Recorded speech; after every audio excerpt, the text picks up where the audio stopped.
Chapitre 15. Mona a une idée.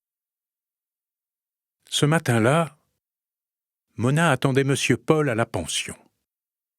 Elle lui propose de remplacer Socrate, occupé par une leçon de piano, et de procéder à la dictée rituelle.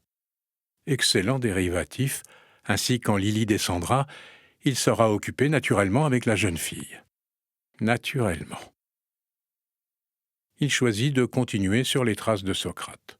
Chateaubriand, qui lui rappelle le lycée, et son prof de français, Madame Bruez, une femme autoritaire et péremptoire. Pas question de travailler sur des auteurs trop modernes à son goût. Elle ne s'appuyait que sur des textes classiques et reconnus depuis longtemps comme faisant partie du patrimoine culturel français. Les élèves étaient donc amplement abreuvés de textes de Chateaubriand, Lamartine ou encore de l'incontournable Hugo. L'audace de la terrible Madame Bruez s'est aventurée jusqu'à Maupassant, mais c'est tout. Le XXe siècle n'existait pas en matière de littérature. Monsieur Paul se garde bien de raconter à la jeune Mona ses souvenirs de lycéen. Le talisman était brisé. Point. Ma mère, virgule, ma sœur et moi, virgule. Mona reste un instant le stylo en attente, le regard fixe. J'ai quelque chose de très important à vous dire. Et je ne sais pas par quoi commencer. Par le début. C'est plus simple.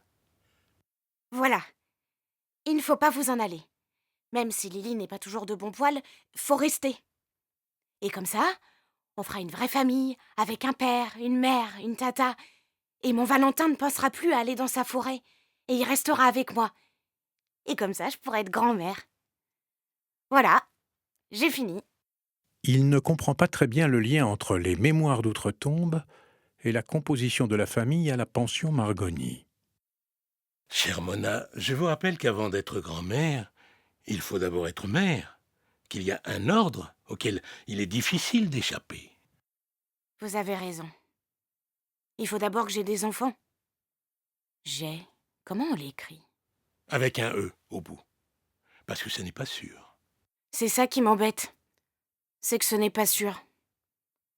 Vous avez une famille normale, vous ? Normal, oui. En tout cas, nombreuse. Pour les 175 ans de mes parents, 175 à deux naturellement, 90 pour mon père, 85 pour ma mère, on a invité toute la famille. 112 personnes en tout. Et on a fait une grande fête, dans un grand jardin. Moi, je ne sais même pas qui est mon père. Ma mère non plus, d'ailleurs.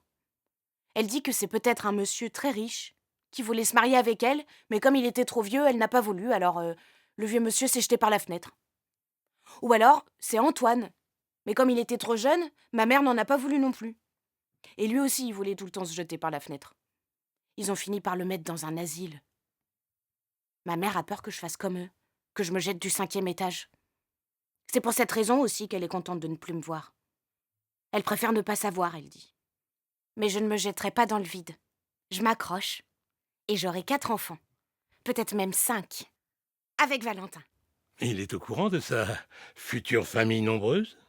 Non, mais ce n'est pas grave. Il sera d'accord, j'en suis sûre. Et les enfants ressembleront à leur papa, tous les 4. Mona va chercher un album de photos derrière le comptoir. Elle l'ouvre pieusement. On reconnaît Lily sur une photo un peu jaunie.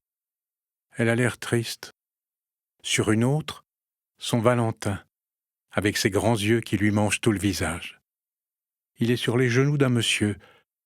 C'est Lucien. Il a un air grave, Lucien. Des mains de travailleur. Il ne sourit pas. Monsieur Paul regarde avec attention les portraits de l'homme disparu. Lily n'a jamais reçu de lettres, de carte postale de son mari ? Il paraît que non. Lily prétend qu'il a été dévoré par la forêt, qu'il est entré dedans et qu'il n'en est jamais ressorti. Ça a fait comme un piège. D'ailleurs, il doit être mort à l'heure qu'il est. La preuve sur les photos, il a déjà pas bonne mine, il a les yeux qui lui rentrent dans le cerveau. Ce qui serait bien, c'est que Lucien soit mort. Comme ça, vous pourriez vous marier avec Lily et on ferait aussi une grande fête dans un grand jardin. Cette idée matrimoniale fait sourire Monsieur Paul. Lily dira non au début, c'est sûr. Mais si vous insistez un peu, elle finira par dire oui.